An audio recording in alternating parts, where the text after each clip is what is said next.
Life has been throwing us some curveballs as of lately. Things we didn't anticipate, which is to be expected as we navigate uncharted waters. And it's really difficult in those times when life feels out of control to hold on to a sense of hope. Hope that things will get better.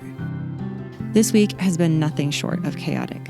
We left Oregon and began making our way to Colorado so we could look at land, but we unexpectedly found ourselves racing an oncoming storm, looking for a mouse, getting ourselves out of the mud, and, well, you'll see.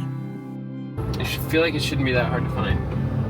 You would think that the temple in Salt Lake City would not be that hard to find. I wonder what that building is. I'm just a bill on Capitol Hill. Sing it. That's all I know. Oh, that's what I'm looking for. Oh, found That is what I'm looking for right there.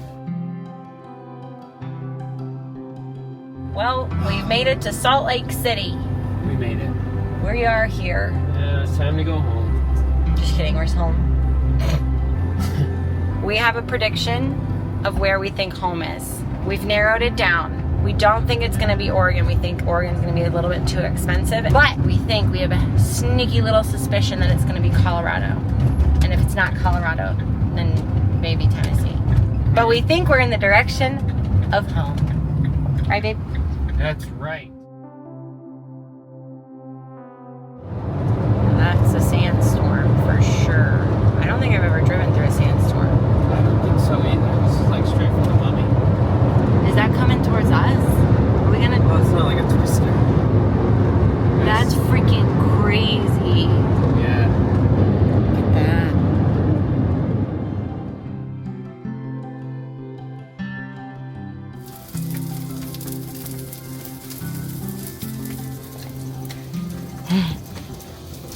You guys, we have some news.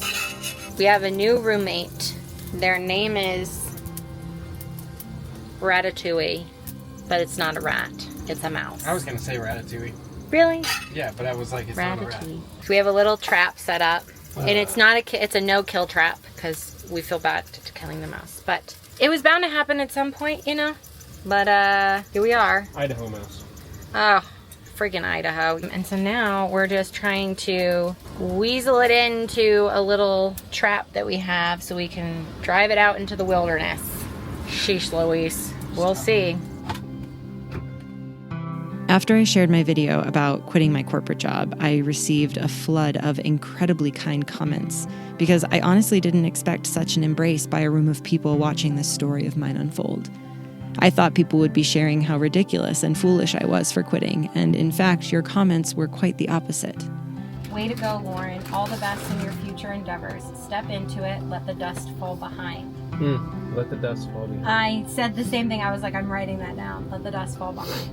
Yeah, I just wanted to read some of those too because they meant like so much. They mean so much. You don't even understand. These comments mean so much to me. Yeah, that's all. Just wanted to say that.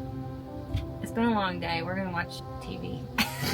Remember how I said there was a mouse? Last night around 12:30 to 1 o'clock, we heard the noise, and here he is. Oh, buddy. Oh my God, he's so cute. At least he's got lots of food. He's gonna be well fed.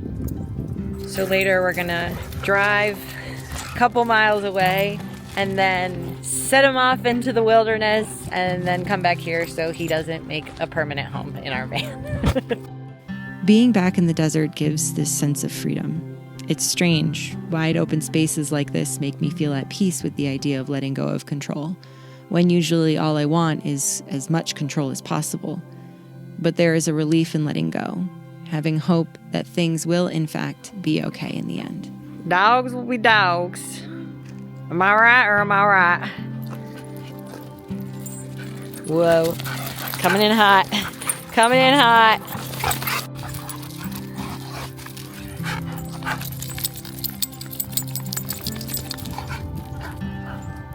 Didn't even get to take their leashes off. Oh, he's like, I'll give you a kiss. You guys thirsty? Come on. Okay, come on. Who wants a treat? Potato, you want a treat? Okay. With the oncoming cold front, we needed to find somewhere else to stay for the night. So we planned to go to Moab the next morning where the temperatures would be safe. But the next day, we weren't expecting to have one of the craziest mornings we have yet to experience on this journey. I feel like you record every time we eat these. Still delicious. Mm-hmm. I didn't mean that. It's a ramen kind of night. Ramen kind of night. Back in the desert, back in Utah, trying to escape a cold front. But we're kind of in this pocket where there is like one day where it drops below freezing. So we're going to have to figure out what that looks like. We're tired. We didn't sleep well last night. Had a lot of things happen this morning. Almost got stuck in the mud. It was raining. It was hailing. Then it hailed. Jason got us out though. Got us out of the crazy. It's been a day. And that's all I have to say about that. Hashtag van life. Hashtag. Smash that bell. Smash it! Oh, say, can you see? Welcome, friends. Or anyone questioning where I stand in this world. Absolutely not. So this is how we're doing our ramen. Okay. Jason taught me this little tricky trick. Hard boil some eggs. Then we're going to cook the ramen. We're going to add some mushrooms and the egg. We opted out of the onions today. Mm-hmm. Why? Mostly laziness. Lazy. I just don't feel like cutting. So lazy. So tired. I don't think you understand. I wish I had filmed what happened today, but it was so stressful that I just couldn't even think about it. I mean, I woke up, took the dogs out, and as soon as Potato stepped on the ground, his feet like sunk into the ground, okay? Just sunk in. And I go, oh no. So then I put my boots on. Let me show you real quick. Okay, hold on. I clean these off, but I just have like a thick, it was like this high of just mud. And I just had to like scrape it off. I gotta clamp these out. But I took them out and then we spent like 20 minutes cleaning the mud out because obviously they had to go to the bathroom. And then I was gonna drive out and then Jason was like, do you feel comfortable? And I was like, now that you said that, I don't think so. And so he started driving and the tail end of our van started drifting. Like Fast and Furious. Yeah, and so the road, like the path that we took to get into the spot was a lot longer than there was like an exit that way. So we're like, go the quickest way out. Did not see that there was a massive dip, potentially bottom out massive dip. And we just had to go for it. And Jason crushed it. He did awesome. You did awesome. He did awesome. Seriously, thank you. Oh, I need a spoon to drop these Got it. suckers in. I've never hard-boiled eggs on something like this before, though. I think I might burn myself. Or crack this egg. I don't think I can do it. Oh, I didn't put enough water in. Maybe you will after 4 eggs are in there. Yeah, you're fine. Really? Yeah, you're fine. Okay, anyway, so then we were driving to go into Moab to get out of the spot. And all of a sudden, this is a freaking hailstorm just coming through. Oh, there's like a little airport that's near Moab. And so we pulled in there and they had 1 hour parking. So we just did that. And then we went into town to the visitor center and just pretty much hung out around town there to work while it rained the rest of the day. So it was pretty eventful, pretty hectic. So we're tired. We're tired. Lots of meetings, lots of work, lots of everything to juggle on top of that. So we're a little bit on a slope. Are we? I fell backwards. Are we on a slope? Do you want the leveling block? No. I can back up onto them. And today also marks 1 week left of my job before I'm done. So there's that also. I can go right down the road. Salt Lake City. Despite the chaos of what life has been bringing us, I see these boys sleeping and I remember I am doing a good job.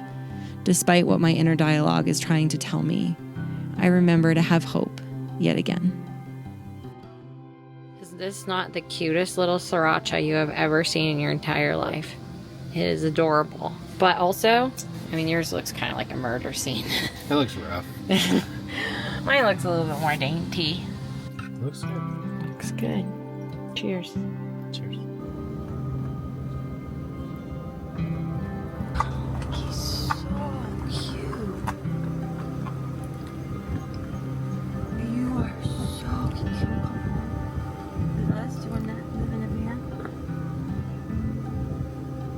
Bye, bud.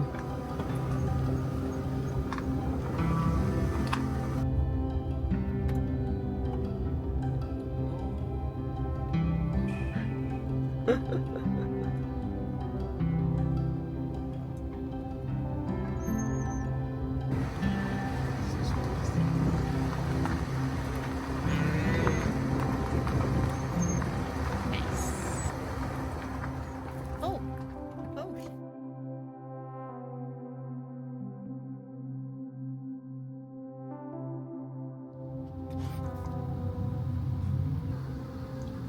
Yeah, that's really cute.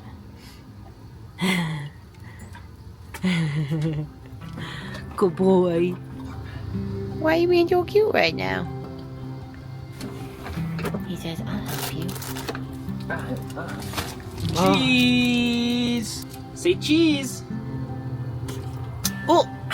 Dang, Potato got that one. No! Try again. Nice. Want some?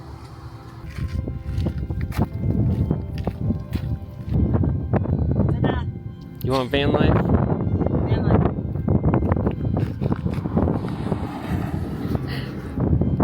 Not as good as you. You're not. Can you do it? Right now? Yeah. Okay, get loose.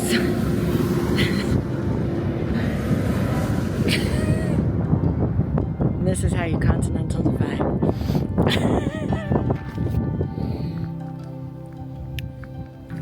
Yeah. It's been a journey, friends. Quite a week. I spent a really busy week between driving, escaping the storm, wrapping up like my final work week-ish. I still have like a little less than a week, or half a week.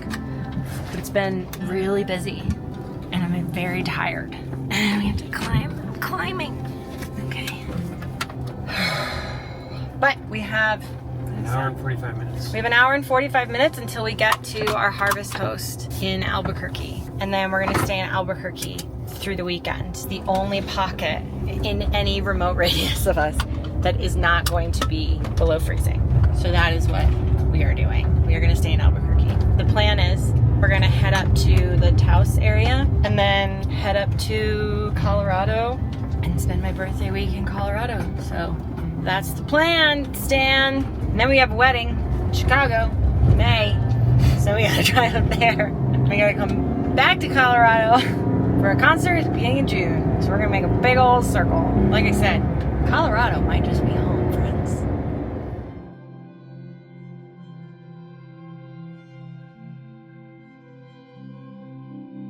It's laundry day. Tell by my outfit. And we had a lot of laundry. Like, we're doing all the sheets, all the everything. It was needed. It was really, really needed. So, little van reset. Van clean, van reset. There has been a conversation in our household lately around the idea of inconsistencies, about how everything feels a little out of control and we are doing everything we can to have our feet find the ground. We didn't know if we'd make it out of the mud or the hailstorm. We didn't know if we'd ever get the mouse out from our van. But also, we don't know where we're going to live. We don't know how long until we have a place to call home. We don't know what everything will look like as I transition out of my job into this new endeavor.